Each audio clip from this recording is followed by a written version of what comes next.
Hi, Nancy. Hi, Adam. How's it going? Doing good. We're looking forward to seeing you in Colorado in a few days. And we're really excited about coming. So tell us, we're going to be doing two of your pieces, Euphonic Blues and Missa Mistoriorum. So maybe we could start with the Mass. Why don't you tell us a little history about, doesn't have to be anything too long, but just a little bit about how that piece came to be with Dr. Page and the Mendelssohn Choir and all that. I was writing this piece, and then Dr. Page was, of course, as you know, on our faculty. And he was the kind of guy that sort of told it like it was. Yep. And so, but he's obviously a real expert in choral music, so I decided to go in and play what I had. I just was writing it for a seminary. And I went in and I started playing it for him, and I got about halfway through, from the beginning to about halfway through the credo, and I stopped, and he just had a blank look on his face, and I was waiting for it. Yeah. And he said, would you mind if Mendelssohn Choir commissioned this? Really? So that's how it came about? Yeah, and I said, oh, yeah, I'll get back to you on it. Yeah. Of course, Mendelssohn Choir, if you know, is the choir that sings with the Pittsburgh Symphony. And they were, I was thinking of it in terms of it being about a 40-voice choir, which turned into 120. Right. So I went back. That was about halfway through the credo. The piece, the way I remember the piece, because I was a student of yours at the time, and you talking about it, it was a little bit of a departure for you, right? This piece, this kind of idea of, you hadn't written a choral work of this length. No. Yet. Absolutely not. I still am a choral conductor in a, fairly modest church, medium-sized church. And I wrote a lot of music for them, but this was a huge departure to write for 100 voices. Was this kind of your first piece, choral piece for the concert hall, in a way, right? Absolutely, yes. And what were you kind of thinking when you were going into it, when you started putting pencil to paper on it initially, looking at that, like, okay, here I'm going to take. And you knew it was going to be sacred. Obviously, you had the idea of using the sacred text, and what was your thought process when you started kind of thinking about how am I going to write this for a concert hall setting? You want an honest answer? Sure. Well, I had a piano teacher for many years at Carnegie Mellon. Do you remember me talking about Nelson Whitaker? Oh yes. Yes. Okay. So.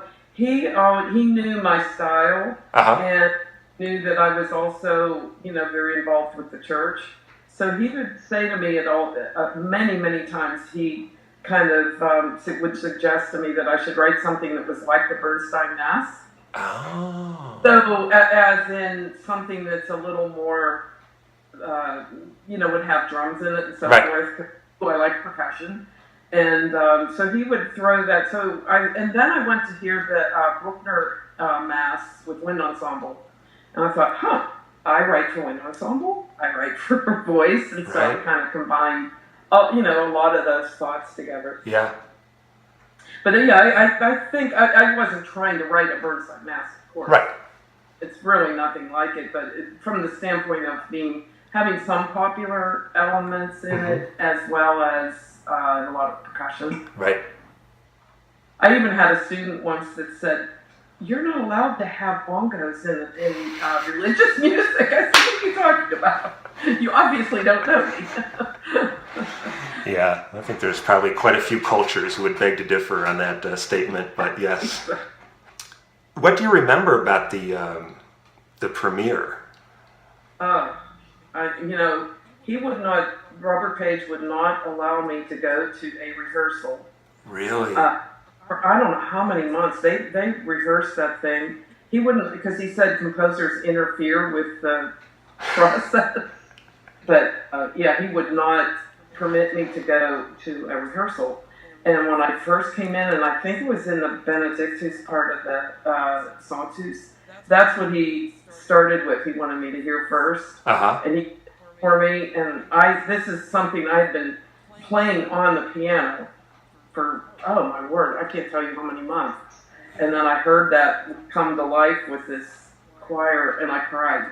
Oh, I honestly cried in front of the choir. Of course, then they loved me. Right. But it was an honest reaction. I was so overwhelmed.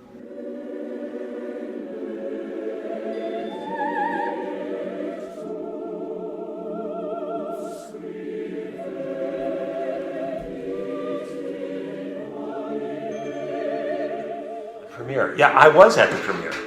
Yep.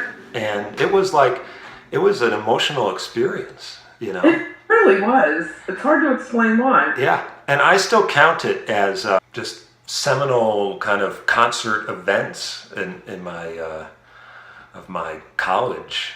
You know, it's like one of those things you'll never forget. It was for me too. Yeah.